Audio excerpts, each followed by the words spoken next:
پوهه، تولید، صنعت او اقتصادي پرمختګ هغه بنسټونه دي چې ملتونه د پرمختګ لوړو پوړیو ته رسوي. د نړۍ بریالي هیوادونه یوازې د طبیعي سرچینو پر مټ نه دي پرمختللي، بلکې د علم، نوښت، اغیزمنو پالیسیو او ملي ظرفیتونو د سم مدیریت له لارې د ودې او ځان بسیاینې لارې موندلې دي. په همدې موخه په کابل کې د اکسوس کتاب پلورنځي له لورې د ملتونه څنګه بریالي کیږي کتاب د معرفي او ارزونې علمي غونډه جوړه شوه.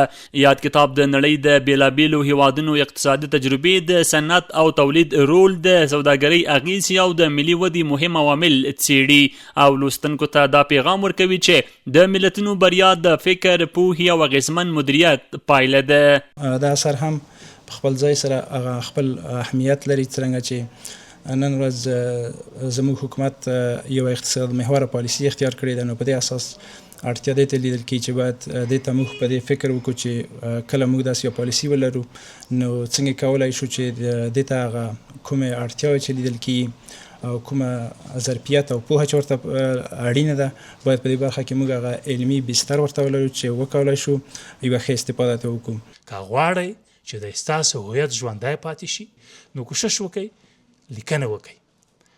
لیکنې دې دپاره وکئ چې دا ټولنه علمي شي. کتاب دی چې ټولنه علمي کوي، کتاب دی چې ټولنه صنعتي کوي، کتاب دی چې ټولنه ته اقتصادي پرمختګ وربخښي، ټولنه ته ظرفیتونه ورکوي. همدغه کتاب دی. ګډونوالو د کتاب علمي او تحلیلي محتوا ارزښتناکه وبلله او ویل د نړۍ د بریالیو ملتونو تجربې کولی شي د افغان ځوانانو، څیړونکو او پالیسي جوړونکو لپاره مهمې لارښوونې ولري.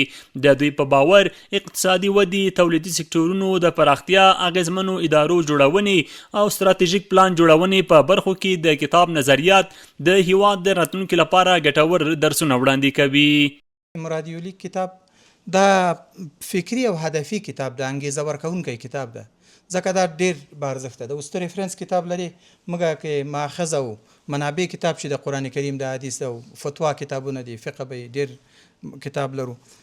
3-4 ساحو باندې تمکین کړی ده. د استعمار نظریه چې ګټور هم ده او تاوانیم ده، همدا په ملتونو پورې اړه لري. علم مسله، د ویښتابه بیدارۍ مسله او د کار مسله، 4 مسلې بیا په 4 هغه عواملو کې تقسیم کړي دي. صنعتي تولید ته ډېر تمرکز کړی دی. دا کتاب چې دا اصلا د اقتصادي پراختیا په اړه ده. موږ د اقتصادي پراختیا په اړه مختلف تیوریګانې لرو. هغه کلاسیک اقتصادي پراختیا تیوریګانې اقتصادي هوساینې او همدارنګه فقر ته د ملتونو له بېلابېلو زاویو کتلي.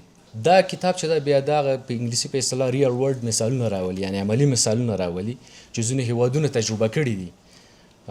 مثلا ډېر معاصر مثالونه زموږ په ختیځ اسیا کې ده، مثلا سویلي کوریا ده، جاپان ده، تایوان ده، چین ده، چې دوی هغه کیچاپ ډیولپمنټ چې ورته وایي ډېر چټک اقتصادي وده یې تجربه کړې ده. د کتاب ژباړن احسان الله زیرک وایي د دې اثر ژباړه د اوږدو څېړنو او دوامدارو هڅو پایله ده. د نوموړي په خبره موخه یې دا وه چې مهم نړیوال اقتصادي او علمي بحثونه په روانه او د پوهېدو وړ ژبه افغان لوستونکو ته وړاندې کړي. یو ژبه کې چې کتاب لیکل شوی وي، د هغه ژبې فرهنګ، ارزښتونه، د هغې اقتصادي او تخنیکي اصطلاحات ټول له هغې ژبې سره مل وي او د هغې ژبې راوړل بیا یوې بلې ژبې ته، خصوصا د موږ او تاسو ژبې ته، پښتو ته، په دغو ټولو محدودیتونو سره چې موږ او تاسو په علمي او تخنیکي برخه کې لرو،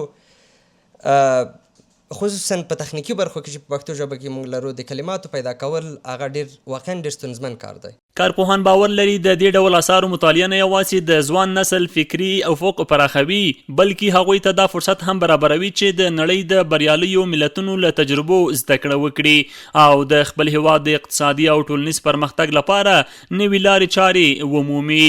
د علمي بحثونو پراختیا، د مطالعې فرهنګ پیاوړتیا او د نړیوالو تجربو انتقال هغه اړتیا ده چې د افغانستان د پرمختګ او ځان بسیاینې په بهیر کې مهم رول لوبولی شي. ملتونه څنګه بریالي کیږي یوازې د یو کتاب نوم نه دی، بلکې د پرمختګ، تولید، صنعت او ملي ودې په اړه د فکر کولو یو نوې زاویه ده. د داسې اثارو لوستل کولی شي ځوان نسل د پوهې، نوښت او مسؤلیت پر لوري وهڅوي او د هیواد د روښانه اقتصادي راتلونکي لپاره د فکر او عمل نوې دروازې پرانیزي. ځکه د ملتونو بریا تر هر څه وړاندې له پوهې، ارادې او سم مدیریت څخه پیلېږي.